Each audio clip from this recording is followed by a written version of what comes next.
Hello, everyone, and welcome to the Is This Love podcast, the podcast where we talk about the strange and crazy world of love and relationships. It is episode number 21. We are legal to drink in the United States. Of course, in like Canada, it's 19, and like in England, it's like 18. So whatever, Canadians and English people. But we're here. We're ready to go. I am Francis, aka the other guy. And, of course, the Sweet 16, pretty in pink, right over there. It's Sarah Nade. Yes.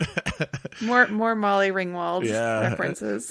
Like, it's a callback to an episode we did like an hour ago. So I know it's like a week for you guys, but it's an hour ago for us.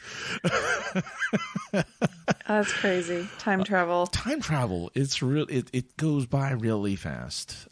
Speaking of really fast, I noticed that we are now at an era where everything is getting rebooted.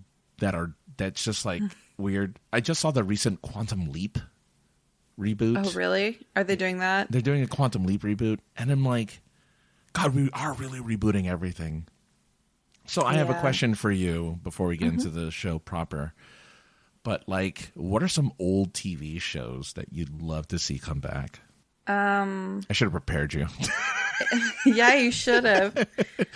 I guess it's kind of old now, and I don't want to reboot. I just wish they would go back in time and make more seasons. Oh, but wow. it was Freaks and Geeks. Oh, yeah. Only one season of that. And that was a travesty. I can't believe there's only one season. Every Judd Apatow actor was in that show. James Franco's whole like crew of actors that were in his other movies, like is this the end or something? Like This is the End, and like Pineapple Express and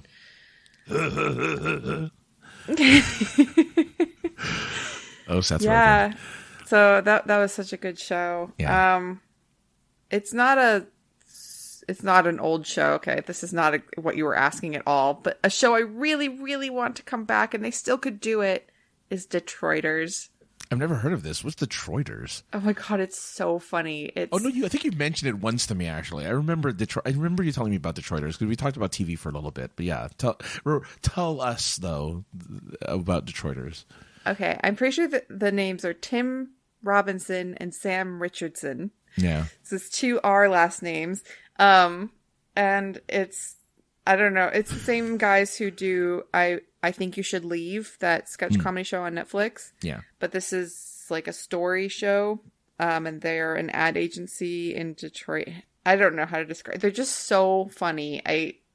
It cracks me up, and I really wish they would bring that show back. But not a reboot. Just keep making more episodes. 20 episodes, looks like. Just 20 episodes on Comedy Central. Yeah. Too few. Wow. I yeah. Bring it back. I haven't seen it. It was something you recommended to me. We were recommending TV shows in our novel-like exchange of messages. And I think this was definitely one of the shows, that you recommended to me that I watched. There was another one too, but I can't remember what it was. I want to say it was Canadian. Maybe it wasn't though. But was it Trailer Park Boys? Maybe. I don't know. I don't remember. No, I'm actually you watched Trailer Park Boys. That's funny. Oh yes, many times. Wow. I have seen some episodes probably over 6 times. Didn't they have a movie too? They had a couple movies, at least 2 or 3, and then they had several specials. I did not see all the specials. And they just went on for so long that they eventually became an animated series. One of the really good actors on the show, well, they're all very funny, but like the really professional actor on the show, he actually passed away. It was very sad. Oh no. Oh wow. And then like pretty much when that happened, they actually changed the show over to an animated series. Like at the end of one of the episodes, they all got on shrooms and they turned into cartoons in the episode, and then the show just changed into an animated series. Of course it did. Oh man. Of course it did. I mean, bravo to the Canadians for really being innovative with their way of continuing a series. My God. Yeah. Yeah, no, I get mine. Were all old. I had tweeted about it because I was like, man, they're rebooting. Once I found out Quantum Leap was rebooted, I'm like, they're rebooting everything. They need to reboot Mr. Belvedere. They need to reboot Small Wonder.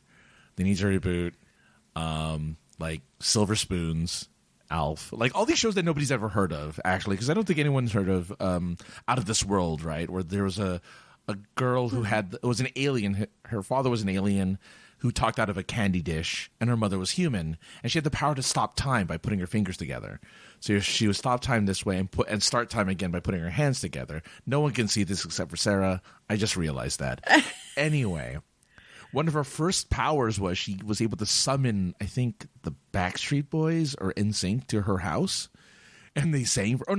Or was it no? It was New Kids on the Block. She summoned New Kids on the Block to her home to sing for her, and that was one of her alien powers. Like, it was just about her being half alien and having these abilities and powers, and it was the shenanigans. And then Small Wonder was about a little girl robot who also had shenanigans because she was a robot and she had an evil twin robot, and it was all nonsense.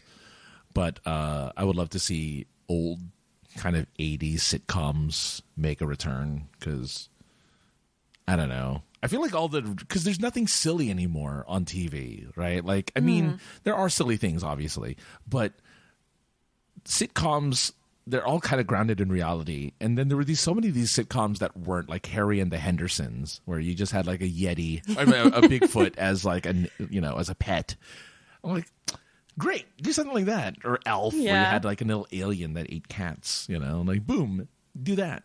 Just bring them back. Anyway, I don't know, that's my little rant about bringing back old TV shows. Don't mind me. I blame Quantum Leap, which, I don't know. I think I might watch it because I really love Quantum Leap. I thought it was a good show. But anyway, speaking of quantum leaping, we're going to leap into some questions from you guys out there. So let's get on with our Is This Love questions, which I hope I introduced it properly the last episode, to where I can play the music now. Is This Love questions? What do we got here, Sarah? Okay, our first question is, how big of an age gap is too big in a relationship? So what's the biggest age gap you've ever been in? 12 years older than me. Oh, God. Was that but weird? You know what's insane? No, People would ask me who was older. People thought I was older. A couple people did. How young did this guy look? He had like freaking vampire genes. He looked eternally young. It was depressing for me because I was like, excuse me, he is way older than me. Oh, wow. Yeah. I mean, wow. Okay. There was, I'm looking something up because I forgot the guy's name. Do you remember a guy named Doug Hutchison? Doug Hutchison. I don't know. And Courtney Stodden. Okay. Oh, Courtney Stodden sounds familiar. Did she die? No. Oh. I don't think so. So. Never mind. This was Doug Hutchison is a Lost actor. The TV show Lost.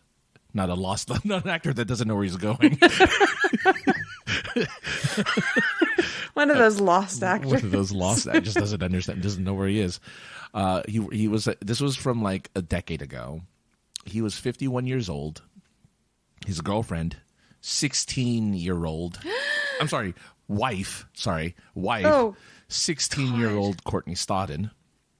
They got married when she attended one of his acting classes. And the parents consented that they could get married at the ripe old age of 16 and him at the ripe old age of 51. Ugh. And the relationship, I want to say, lasted like 4 or 5 years before she realized, that this she is not was right. Groomed. Right. Yeah. But they were, that was a 35, I think, 30, it says here on this article, 35-year age gap. And she ended up becoming a celebrity, sort of. She did, I think, reality TV, maybe even some porn. I don't know, but she kind of, well, what do you expect from a 16-year-old who ends up marrying a 51-year-old, right? Yeah, well, I mean, it's very, doesn't always mean that, but yeah, that is very sad. And it's very sad. So what age? So 35, I think, is very big and should not be done. Unless you're like 90 and 65, I guess, maybe. Right? That's a 25, that's what, a 25-year age gap. Yeah. So maybe that's not so bad, but I don't know. Mine was 10 to someone who was older than me. Mm-hmm. So, and that was interesting because I was the teenager and I was I don't know how we got along in all honesty, because I was obviously still a child and she was obviously an adult.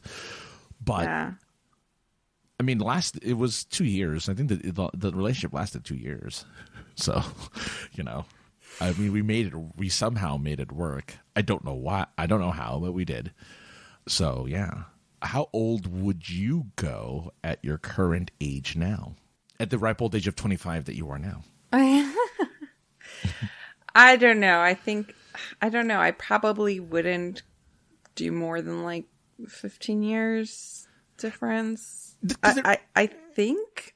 Yeah, there's an age where that gap doesn't necessarily matter as much because you're old enough to kind of understand it, right? And it depends on like if I met someone who was older than that and they were like my soulmate, then yeah, I'd probably consider it. But for me, what I think, okay, first of all, I'm not even going to talk about relationships that start before the youngest person is 18 years old, because to me, that's a whole other can of worms. Like what happened with that celebrity. We're not talking about Hutchison. So we're going to start with relationships that start where the youngest person is at least 18. Sure, yeah. And as the youngest person gets older, the age gap can appropriately get bigger and bigger, I think. There's that whole like equation that's like half your age plus 7. That's, yeah. But besides that whole thing, because I don't think that always works. No. My idea is don't date teenagers unless you're a teenager. So, sure. If you're like 21 and you're dating a 19-year-old, fine. But, the basic idea, even a couple years in like 18, 19, 20, those differences are like a big life stage difference for people in that age group. Yeah. But between 18 and 25, you really shouldn't be dating people much older than you, because your brain hasn't fully developed and you just don't have the life and relationship experience.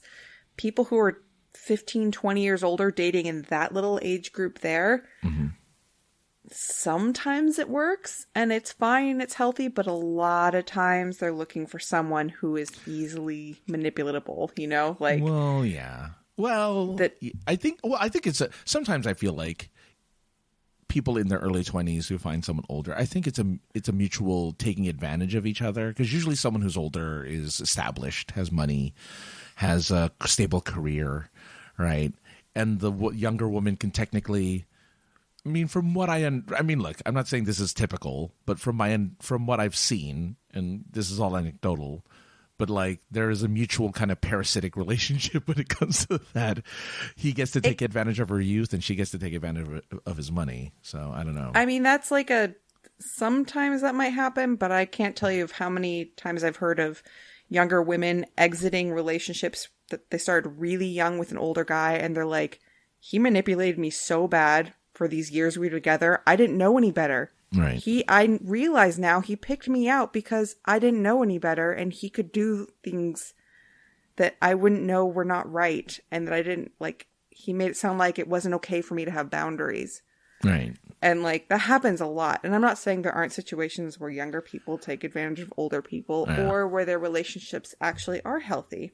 Those do happen, but it's so often that like an older person is like, people my age or like a little bit younger than me can see what I'm about and they won't come near me. I'm going to go for someone who's younger. I probably lust after their youth, but also. Which I think that's I don't know. I think that's the majority of the reason. That's a big reason, but they also a lot of times want someone that doesn't know any better. I mean, yeah. I don't know. I have no idea. What I do know is that the age gap becomes less important, obviously, like you were saying, as you get older anyway.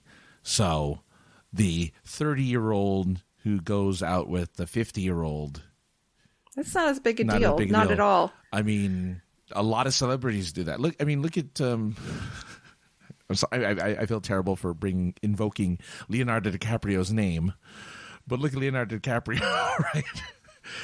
Who has recently been teased for constantly dating young women, and then when they hit 25, dumps them so he can find someone again who's much younger. Yeah, that's so he can not build that. A great look.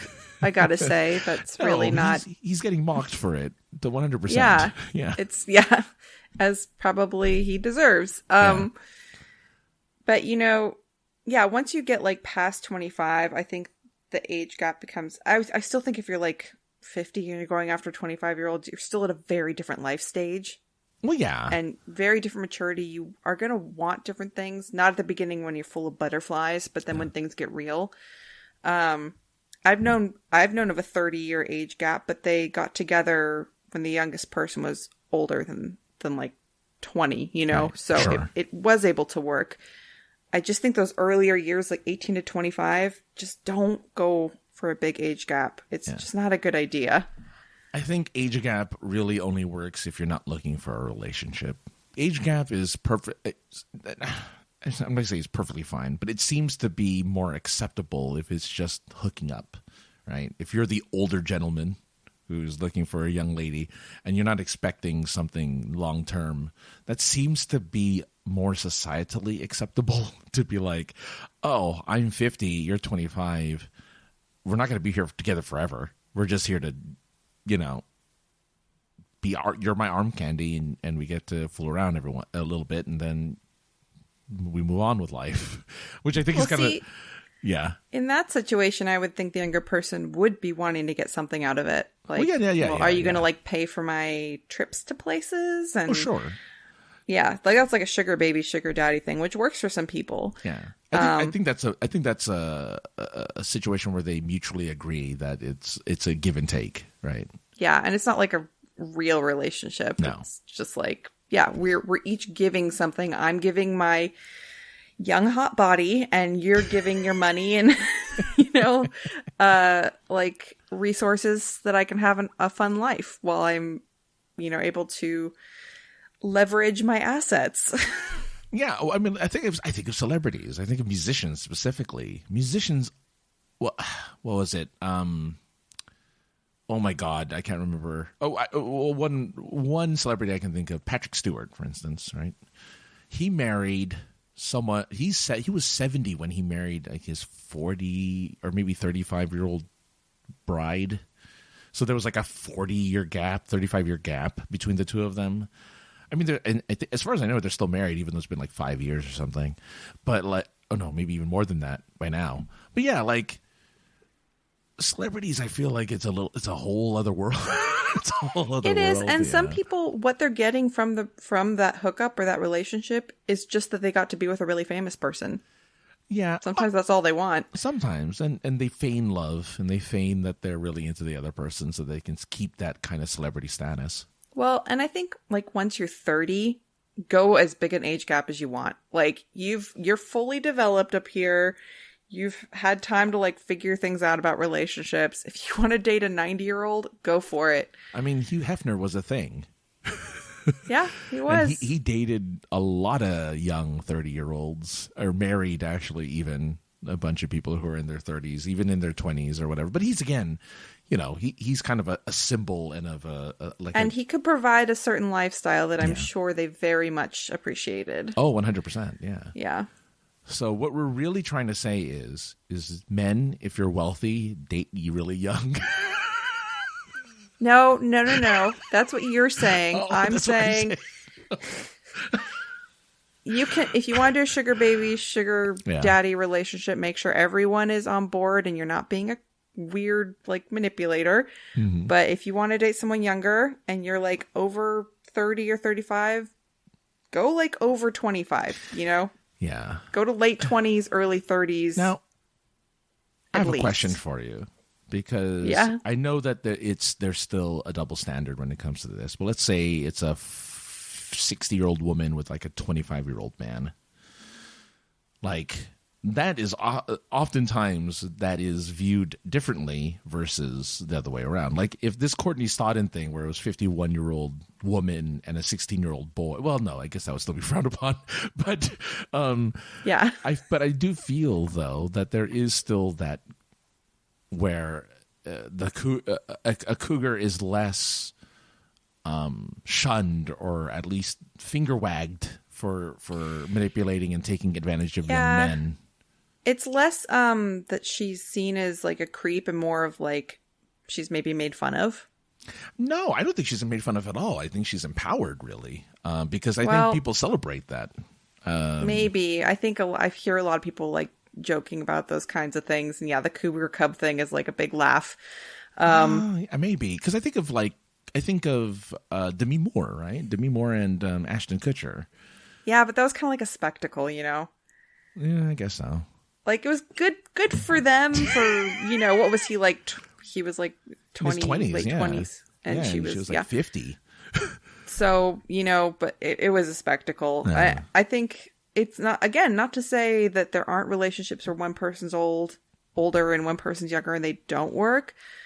But these are huge gaps, huge differences in life experience and life stages. So the 60-year-old woman who dates the 25-year-old guy, it's probably going to be like similar to the sugar baby, sugar mama situation where it's maybe fun for a while, but I really doubt it's going to be a long-term thing. Yeah. So anyway, it was weird. We talked a lot about a single sentence question, which I love. Yeah. But yeah, I agree with Sarah. Stick with the, you know, once you're, there's a certain age that it's more or less acceptable that whatever, how the gap does it, the gap means so much less as obviously as you get older. So just keep that in mind, ladies and gentlemen. don't does mean less as you get older. Yeah. Okay, right, so the next question is, my husband and I have been together 9 years, married for 2. And for a few years now, about 3 to 4 times a year, I go through a period of a few weeks where I get really down and wonder if he's my forever person. I can't help but think if there's someone out there better for me. I feel like we like each other still, but are too comfortable. We're homebodies and he never does any romantic gestures anymore. I see other marriages and they seem so much more in love. Are my feelings normal in a long-term relationship, or should I leave and try to find someone more compatible? Go ahead, Sarah. You got this. Oh, man.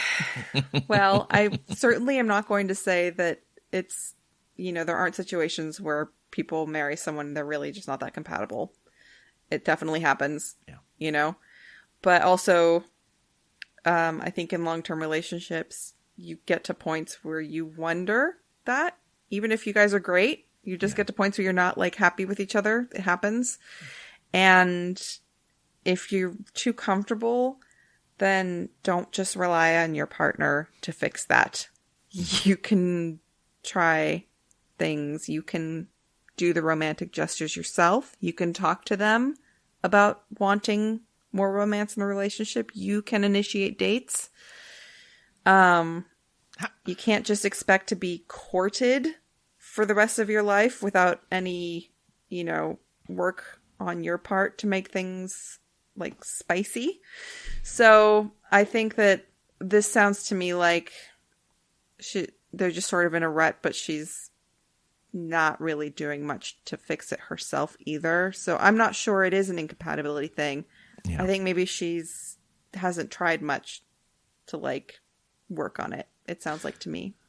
I feel, though, and please correct me if I'm wrong, Sarah, but I feel that there is that expectation for the guy to be the romantic one, right? There's this expectation that it's up to the man to be the one to do the work when it comes to keeping romance alive. I think there's a little bit of that expectation. Though, again, I could be wrong. But I feel like for most couples, just like initiating a date, you know, women are rarely expected to ask a guy out.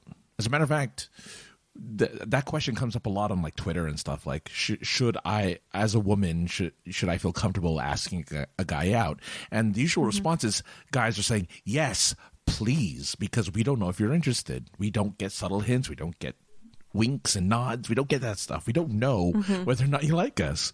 So if you go up to us and say you like us, yes, there's potential for rejection. Sure. There is.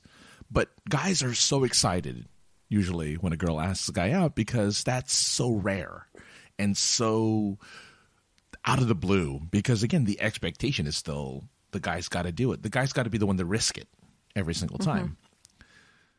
Now, when you've been in a relationship for 9 years, almost a decade, this is going to sound terrible, but go with me on this one. You're eating the same bowl of cereal every day for 9 years, right? It's the same person. You're doing the same thing over and over again, right? And unless you put a little sugar on that cereal, maybe some fruit, maybe some sliced up banana or something, it's always going to feel the same. Just like you were saying, maybe she needs to put in that effort. And, or if anything, again, as a dude, and I'm not going to speak for every man, but as a dude myself, I will say that, yes, we get complacent and comfortable, and we're just like, we're good. She's still here. We're good. We're good. You know, like we don't. Gosh. Well, no, but it's not because we don't love them. We actually do. But it's like we're doing other stuff usually, right? Like we're doing, you know, we're working or we have these hobbies or whatever, and our partner, the way we express our love to our partner isn't always a romantic gesture because we forget. We're not in the courting process anymore, right? We've done the courting. They're married to us, so we, unfortunately. And again, I tweeted about this. Make date nights. Keep date night alive, even when even when you're with someone. Keep it alive because that's what keeps a relationship fresh. But not everyone does that, so they just get into that rhythm. Like, she's there. We eat dinner together. We laugh. We watch TV together. We whatever. Maybe I don't hold her hand as much anymore. Maybe I don't wrap my arm around her shoulder anymore. But she's right beside me, and I love her, and I'm happy. And she's like, no, I need more. I need you to do stuff, right? Like, and maybe the sex is regular still too. It's like, yeah, we have sex every 3 times a week or whatever. It's scheduled even, so we're intimate and we're having fun and we're doing all this stuff. What's wrong, right? Like, what's the problem? Unless she says something, the guy doesn't know because he's perfectly content with the way things are. Well, I agree. I think she needs to say something. To me, when I'm reading this, she hasn't talked to him about it. It doesn't sound like it, yeah. Sitting there upset that he hasn't taken initiative. And when you're married, of course, either of you can set up date night. There's no, like, fear of rejection, I would hope. Like... No, I don't think so. You can talk and say, I would really like us to have, like, to try to put some more romance back into it. Can we have date night? Can we do this or that? And then, I've heard about different relationships where things are really stale, or like too complacent, or where things are kept like a certain amount of just excitement.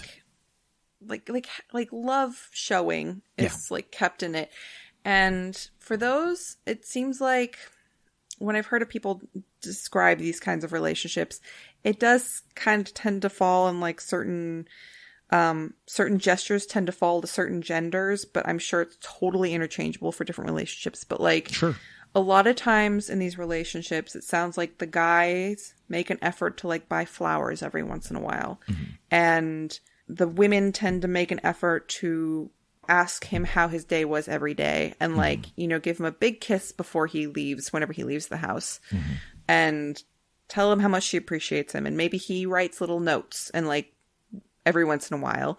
And again, these things are interchangeable for the most part, but it tends to be like people, like guys tend to buy flowers and women tend to like tell them how much they appreciate that he like fixed the garage door, but like really make a big show of it, Right. Yeah. So there's definitely relationships where it's well past the courting phase, but there's just like these little shows of love.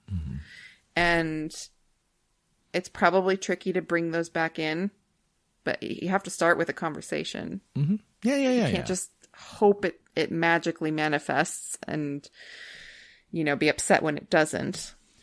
Yeah. And maybe if you're afraid to bring up the conversation, maybe the gesture itself may ignite a gesture from him, right? Because if the relationship is healthy, especially, it's not like your husband isn't going to recognize that you're trying to do something out of the ordinary, which is being romantic or being loving in a way that you haven't in a while.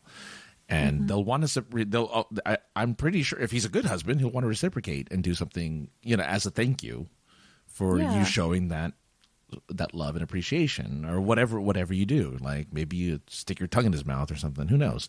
But there's other ways to get some spice back in there. Yeah, like you add a little bit of do those things, and it works. It helps a lot because that shows that you want this relationship and you want this person, right? You want this person in your life, and doing those little gestures, even if it's like you get them their favorite, I don't know, maybe they have a favorite candy or something, or their food or whatever, right? Like their favorite, I don't know, steak or something. Brand of cozy socks. Yeah, sure. Or maybe there was something you used to do that you don't do anymore, like you scratch them under their chin. I don't know. That's weird. That's more like a dog. More like a dog than anything else. But you never know. Dudes might like that. I don't know. Or ladies might like that. I have no idea. Everyone has different erogenous zones, whatever. But doing those things again, I think are a big deal, especially in an almost 10-year relationship where things again can get routine. And when things get routine and things get similar and things kind of plateau and even out, the excitement, it's easy to kind of just get lost in it because it's easy, it's simple, there's no effort involved. But once you put a little bit of that effort in, and that effort will, I'm not saying it's 100% going to be reciprocated, but it at least opens the door and opens the conversation that like, hey, I'd like a little more of this. I'd like a little more of that. And he's like, yeah, let's go. Let's make this happen. Right. And then all of a sudden you're getting like gifts and stuff, and you're feeling more of that love. And I think we overcomplicate things when it comes to relationships. We always feel like, it's rocket science, when in reality it's simple gestures and simple things. That's what I listen to the love songs sometimes. So a lot of love songs make it real easy. They tell you what to do, right? They'll say, hey, bake a cake and or massage my feet, or I'll massage his feet, or whatever. Like, again, small gestures that require very little effort in the grand scheme of things. And all of a sudden it's like, oh, I feel loved. Oh, I want to make them feel loved too. Oh, let's do this. Let's do that. And then it snowballs. And then you guys are like naked all the time and it's all sweaty and weird. But maybe you want it sweaty and weird. I don't know. You can go for it. So yeah, I don't know. How can I get my relationship to be sweaty and weird again? That's the title of the Is This Love manual. It's Sweaty and Weird, where we give you 10 tips to make it all sweaty and weird.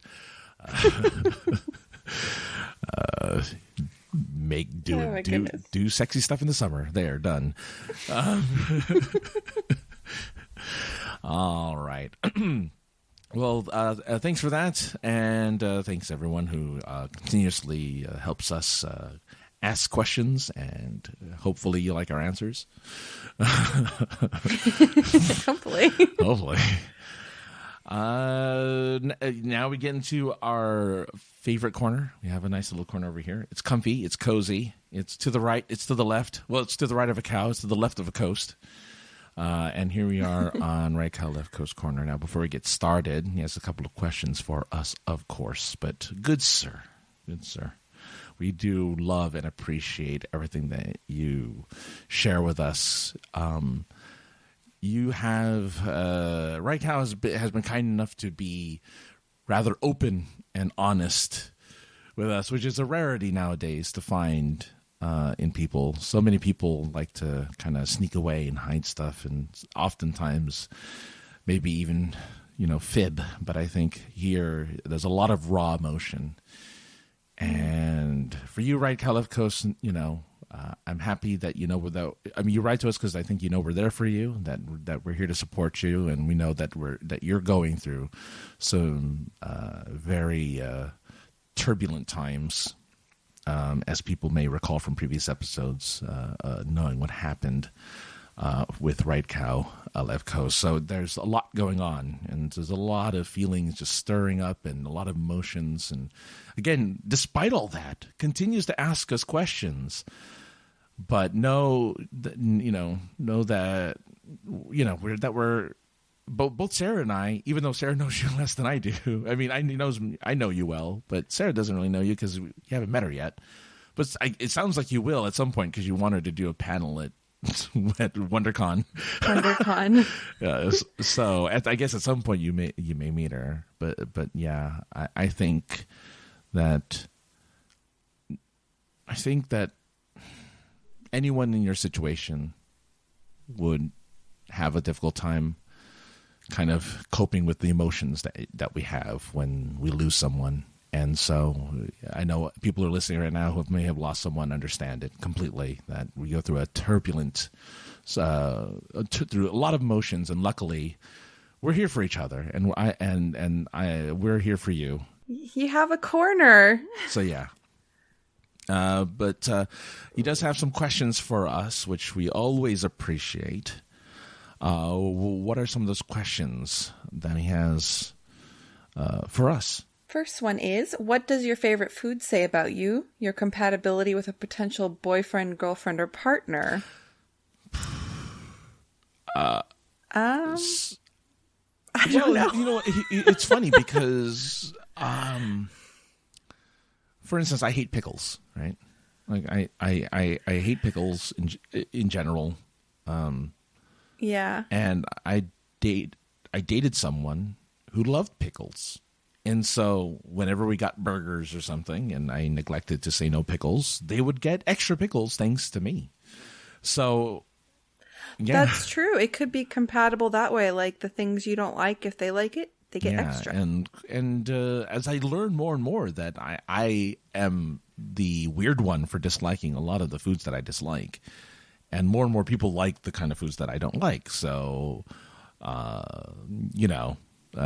whatever future relationships will hopefully enjoy the foods that I don't like, and they get more of it, and therefore they will be satiated with the extra olives, raisins, and pickles that I will be giving them, because they're all the devil's turds. I have to agree. It really has more to do with the foods I don't like. And if the other person wants to have my portion of that, that makes me very happy. More cold cheese for them. More cold cheese for them. So I agree with your answer.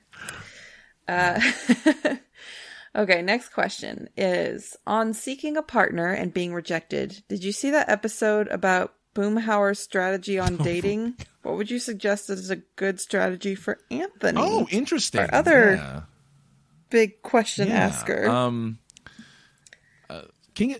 I don't remember Boomhauer's dating I've watched a lot of King of the Hills, so I don't. And besides, I probably didn't understand it anyway because of the way he spoke. So I don't know if I remember. I think he just had a lot of girlfriends, a lot of different girlfriends. He was admired, that's for sure. Yeah. Yeah. Oh, I think I kind of remember, like, when he got rejected, it did not faze him at all. He just moved to the next woman. Yeah, which some people are capable of doing. I'm not a person who handles being rejected well. It's one of my biggest fears when it comes to dating. I mean, for instance, sorry, podcat butthole just came into frame. Which even mentioned, weirdly enough, in the later question. I think podcat sounds like a future plush advertising opportunity. Yeah, well. We'll see about plush stuff, actually. I don't know. Still got to think. It's got to, we may see work on that one. But, for Anthony, you see, it's tough because I've done a couple of episodes prior to Is This Love where Anthony did ask about rejection. and I did a whole episode on another podcast I did all about rejection, and you never get used to it, especially if like you're not given the tools on how to deal with it. Because there are ways to handle rejection. There are ways to kind of look at it as not a door closing, but another opening, right? Because every rejection is just a locked door, and then that gets you closer to the one that will open, right? It's all listen to the Rascal Flatts, a country band, sang a song called Bless the Broken Road. All right, listen to that song. Listen to it, because that's kind of how I feel relationships are usually encompassed. Every rejection, every bad thing that happens to you in finding love is really just another cobblestone, another path towards the one you're looking for, right? Yeah, totally. But it's a great song too. It's a really good song. I don't like their version of it, but there's other versions of it I do like. But just listen to them, because they're the mainstream guys. They sang it the most, so listen to those guys. Anyway, we have another one here. What's that next question? Okay, the next question is: what are women seeking in a mate, in a man, in a same-sex relationship, in any relationship? Perhaps lifting that veil will help those seeking to date women, such as Anthony. Oh man, look at this bro looking out. Yeah, this is a bro looking out for another bro. I love it. Yeah. I love it. Right, Left Coast and Anthony together. Teaming up. I love it. Teaming up. Okay. Well, we can't do the same sex relationship one, because we are not identified I don't know. That way. Yeah, I can't say what specifically women are looking for in that. Yeah. But different women look for different things in a man, to be honest. Like, some women really actually are looking for, like, guys who are, like, super duper masculine. Maybe even they're okay with, like, a little bit of misogyny, you know? Or a lot sometimes. Some women are. Or a lot. Or a lot. Or they're okay with a lot of it, and they have internalized misogyny, and they're like, yep, I deserve this.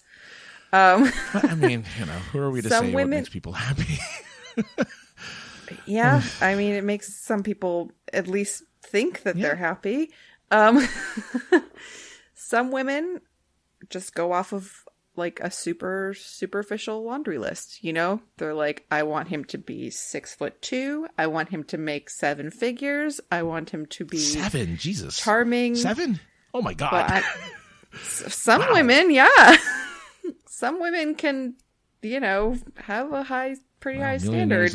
Can only all right. I need him to have 3 houses. I don't know. Like, there's some women, that's all they're about. I'm sure. I've definitely heard of these women, and I don't think it's just a fake myth. I think they really do want these very specific material things. Some women, are actually looking for a guy who's very meek and will not stand up to them. Oh, sure. Yeah. This is not, this is not like the majority of women, but I have seen a relationship like this before, and must be submissive. Yeah, it was, I'm not saying this is always the case, but it was kind of abusive. Yeah. She was pretty scary, and he just didn't. Yeah. Some people will take what they can get in those cases. This is why it's so complicated. But go on. Sorry. Go on. Yeah. Fortunately, I was not close to this couple at all. I hung out with them like 3 or 4 times because I had to, because sure, they were related to someone else I knew, and was like, okay, we have to hang out. But, I think a lot of women are looking for someone who is confident, maybe not cocky, but just, doesn't talk bad about themselves all the time, and isn't, always worried what everyone else thinks about them all the time. Someone who sees them as equals, not, on a pedestal or these objects of desire or things that they can't obtain, but just people. Guys who respect them and communicate well and, show their love in healthy ways. I think these are some basics that a lot of women are looking for. Yeah. So I think if you have those covered, you're going to cast a pretty wide net. Yeah. I think oftentimes when it comes to seeking out a partner, especially for guys, we prioritize looks over everything else. Oftentimes we have a tendency to be superficial that way. It's because I think that is A, what's expected of us, and B, it's maybe even I don't want to dumb it down to hormonal, but like, you know, guys want to be turned on, right? For instance, and sometimes it's just, hey, who's the hottest person in the room? And that's a terrible way to look at a relationship because, yeah, you know, my philosophy is if you can fall in love with someone, they will be everything you're looking for. You know, whatever they happen to be. Love is a very powerful, it's a very powerful emotion because it evolves someone. It changes the people around you. It changes the person that you care about. It changes the person that you are with. If you do actually love that person, they become not otherworldly, but they become almost, they level up to a way where other people are not that interesting anymore because your focus is on them. And as such, because men are sadly just very much surface level too often, we neglect a lot of amazing partners, amazing people who make our lives better and who make us happy and will bring us joy, and whom we can do the same for too. And I feel that it's just a really unfortunate thing that, I don't know, that just for some reason happens. And it's hard. It's hard. It's not hardwired, but it's really definitely beaten into us by society and by like our peers that if the other dudes, again, I've had this, I think I've told stories about this where I was in relationships where my friends did not approve because they weren't hot or they weren't super attractive. And I'm like, I really care about these people. I like them. Like, I don't care what you think, right? Like, I was in love with them or whatever. And I'm like, I don't know why I need their approval for that stuff. But they still told me anyway, whether I wanted to know that stuff or not. And I don't know if that was their way of saying you could do better or whatever. It's like, I don't want to do. I mean, I did great because I'm in love with this person who's, you know, all the things that I'm asking for or looking for in a partner. So I think that is something that that's the biggest advice I can give for a guy. I don't know about Anthony. I don't know if he's a super, you know, someone who just is very into looks. I'm not going to assume, but I know that it is very much common for men, especially since I have been like listening and watching kind of the male dating scene where it's like, oh yeah, they have to be a number out of 10. And then, yeah, anything below that is not worth my time. It's like, okay. I mean, you're missing out on great people, but it's fine. You know, you do you, I guess. I think I know of a lot of relationships, or I've seen a lot of relationships where both people, and maybe that's because I live in an area that's it's not incredibly superficial. Yeah. You know, people around here aren't pressuring each other to have the hottest, boyfriends I'm in and Southern girlfriends. California. I know, it's very different where you are, but here, like, I know a lot of couples where they both just look like normal people. You know, they are not Instagram models. They're not any of that. They both are just like pretty, you know, they're normal people, but they are really awesome personalities and they're so happy. Yeah. They are each other's best friends. And I know like like you said, there's a lot of temptation for a lot of people. There's a lot of women, like I said, who have very superficial desires. Not just the high figures, but some women also really want an underwear model looking dude, you know? And that sort of thing is not going to form the basis of really good, long-lasting compatibility. Yeah. Like, it might be on top of that. You know, maybe you have someone who is your soulmate and happens to be really hot, but that's less likely than keep an open mind. Finding someone really compatible who's kind of, you know, normal looking. Keep an open mind. I mean, I think because we see it happen. Like I see quite often.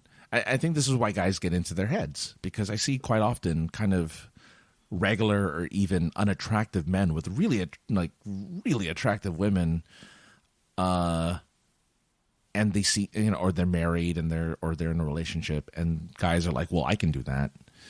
And I feel like, I don't know why people are so, I understand why people are hung up on looks. I get it, right? You know, I guess it doesn't help that, like, you know, Sarah and I are ridiculously attractive and like painfully beautiful. That like it doesn't help. That doesn't help, you know, because we're just, it's hard. Our lives are hard. Yeah, our lives are hard that way because you're just. Oh my God. I mean, the number of women who just disrobe me with their eyes, I can't handle it. It's too much. But so for us, so in general, oh God, I can't keep that up. But I mean, I can. No, I can't. I in general though, like I do feel like a lot of people have set themselves up for failure in relationships because we don't look for what's actually important in a partner, and we don't actually look for that kind of stuff. And for Anthony, I don't know. I don't know where. I mean, the last time we talked to him was about a gym, the daughter of a gym owner, right? Which we've kind of already explained why that wouldn't quite work. But it you know, he goes to events. He goes to a fiddlers convention. I mean, you know, maybe there's someone there at a fiddlers convention that isn't working, that is like just there, that he may connect with. My only my biggest advice to Anthony really is, you know, go to those places, go to those fiddlers conventions, go to those areas where, you know, you can meet like-minded people. You know, make sure you seem like you have confidence in the sense of like you seem to be happy to talk to people. You're very social. You're a social guy. So, you know, use that and talk to people and talk to the ladies, but you know, get to know them. Don't like you mentioned commenting on people's looks. Don't comment on people's looks. Just talk to them. Talk to them like regular old people.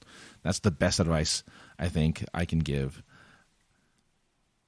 And maybe even Sarah can give. I don't know. Again, we're too gorgeous for our own good, so it's tough. And if he plays the fiddle or the banjo or something, that's talent. Yeah, you know, if you have a musical talent, oh my God, show that off. Exactly. Yeah, definitely. I have. I don't play any instruments.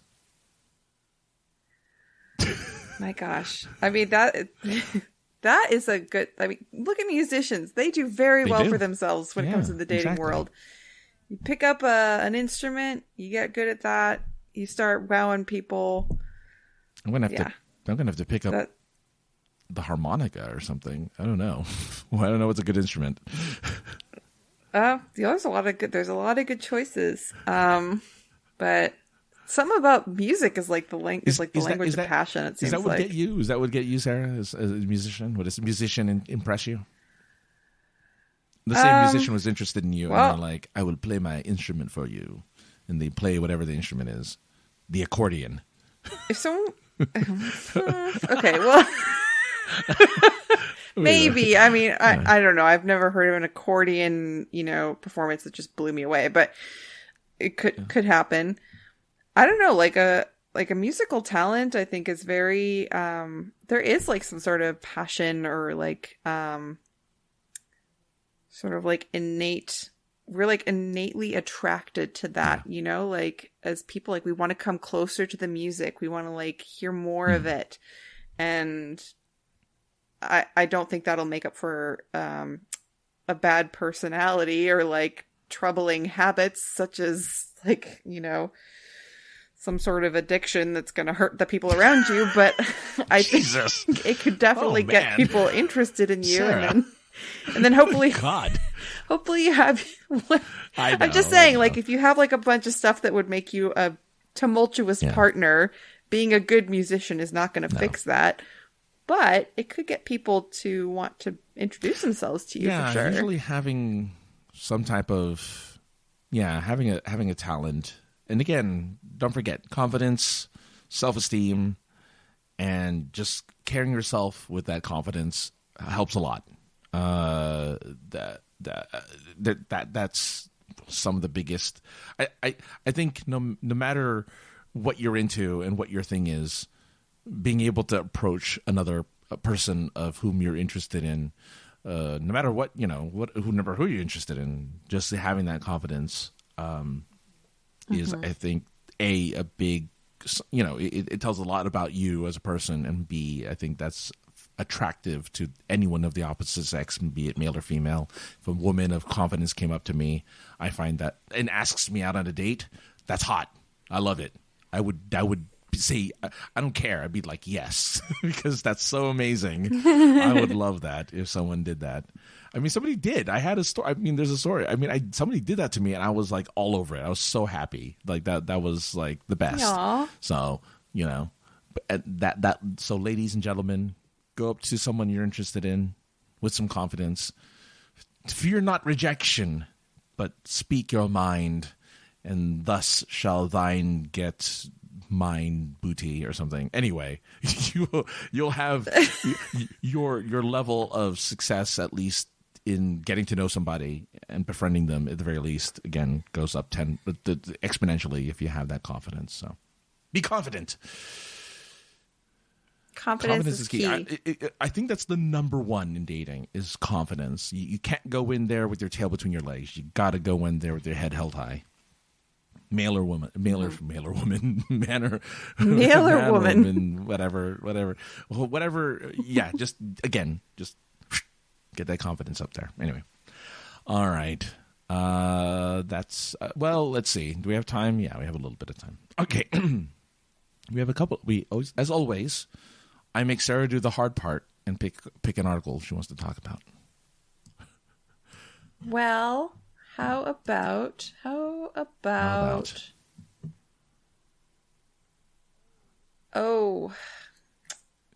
Why don't we do this time the handing out resumes? Okay. All right. So maybe we'll save the other one for another time. Anthony, this could work for you as well. Maybe not. I don't know. This is a pretty I don't know how many people this would actually work for. The thing is with this. Okay, so did you read this? Okay. I did, and it doesn't seem like she's actually found anyone either. That's okay though, because I think this will eventually lead to somebody. Because so what happens? What is this woman doing? What is she doing? Basically, instead of having a dating profile, because dating apps don't work, and she wants to meet someone naturally, she takes the unnatural aspect of dating apps, takes that to the real world, to make meeting people naturally unnatural. So I'm just kidding. I'm teasing. What she does is she. No, you're not. It's not that bad. It's not that big of a deal.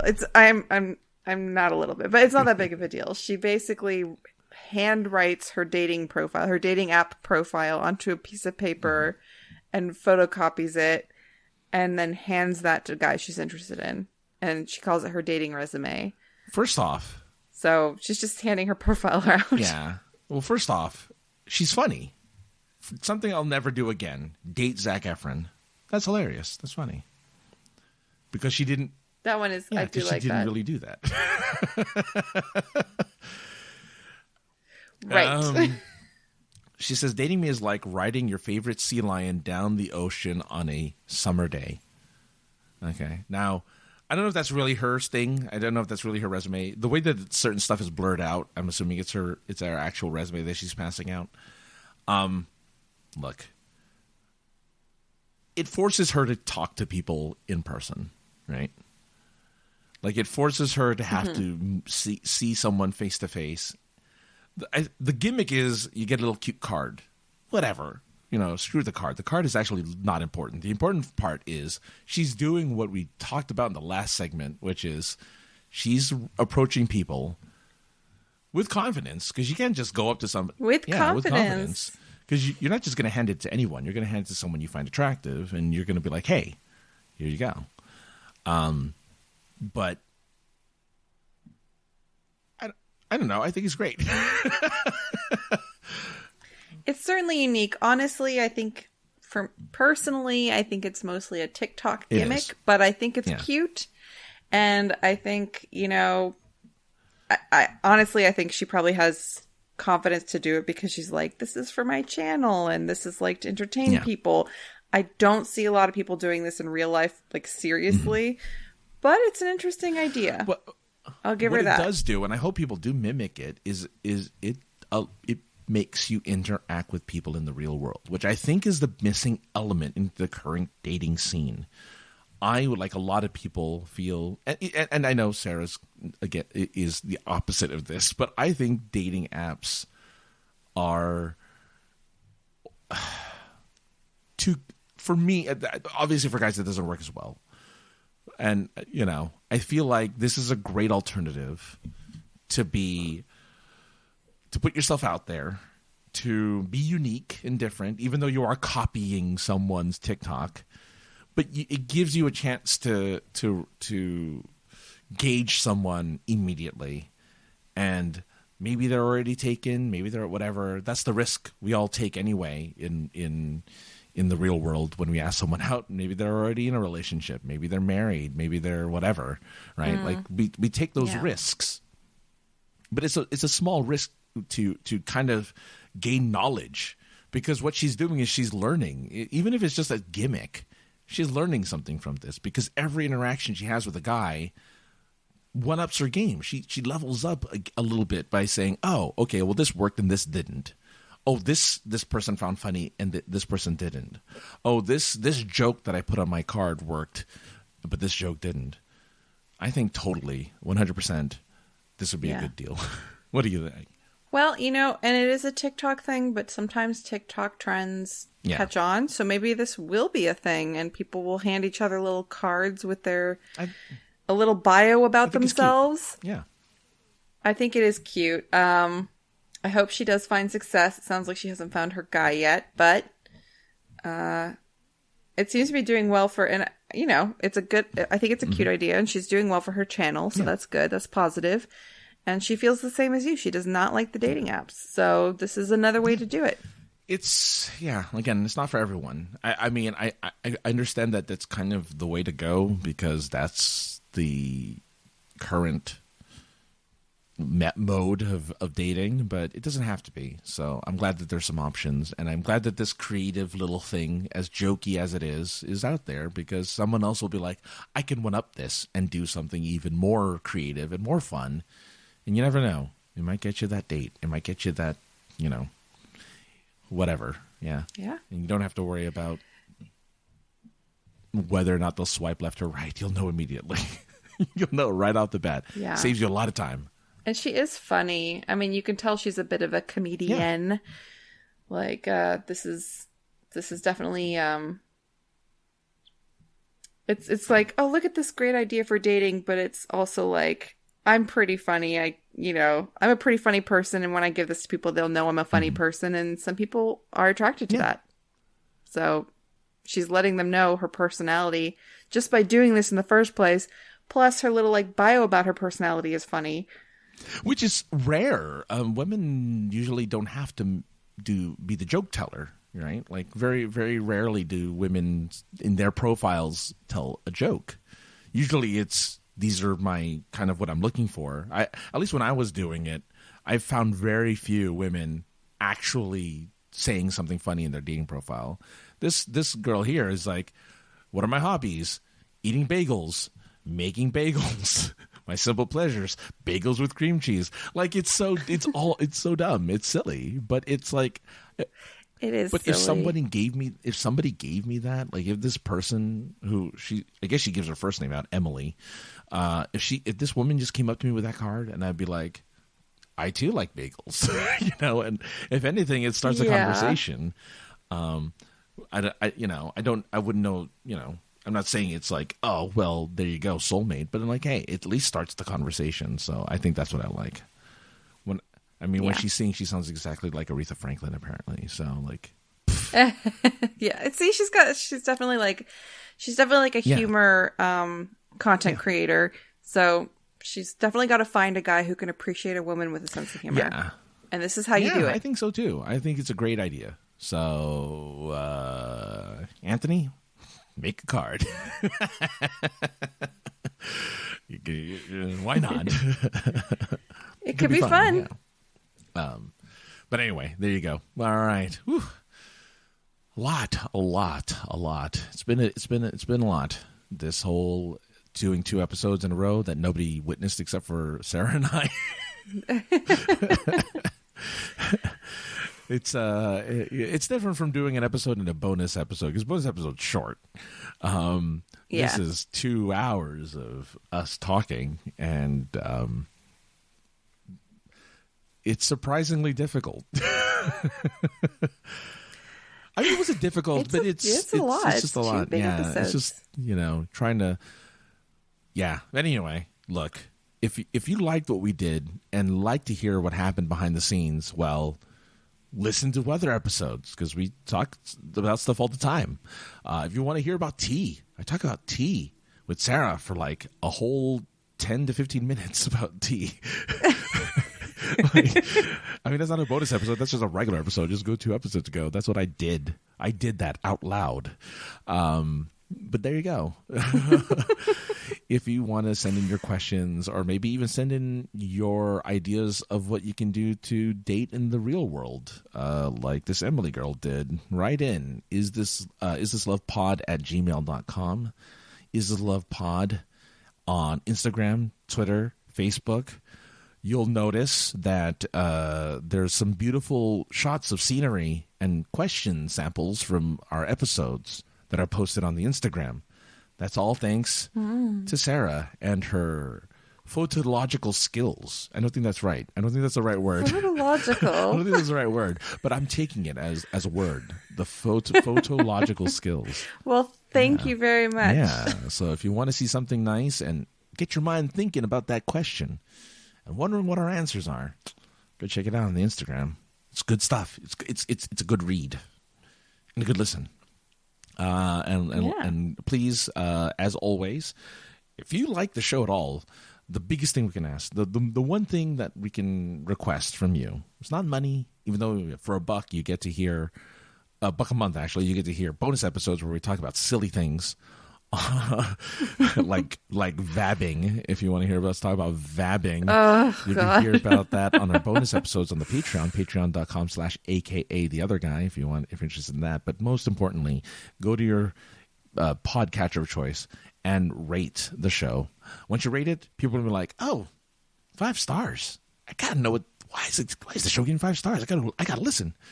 And that'll help us out a lot, because the more listeners we get, the more questions we can answer, and the more you guys get to listen to us be fun and funny with love. Even though we're kind of serious too, we're genuinely trying to help you out, but also we're trying to make, just having a good time here as well. So we're going to keep that going. And that's it. Oh, Sarah, Nade, and what was it? My Instagram? Oh, Serenade and the Podcat. No, I think it's Serenade. Hold on 1 minute here. Yeah. Vamp. Oh my God. Okay, hold on. Serenade and Pete. So it's at. It's serenade.and. I like that you made it complicated. I'm sorry. They didn't have just Serenade. That wasn't available. That's all right. And you get to see her artistic work in action, as I'm assuming you drew this. I did. Where the cat doesn't say meow, it says meow, meow, meow. Because podcats don't say meow; they say meow, meow, meow. So go check that out. She doesn't post anything in there, but just follow her anyway. It's funny, you haven't posted anything. You have like 50-some followers. That's amazing. I know, because I'm posting everything in the podcast. I love it. I'm in charge of like 3 different Instagrams. No, I love it. It's just like, oh my God, it's so funny that you have like all these followers and yet you post nothing. So follow that anyway.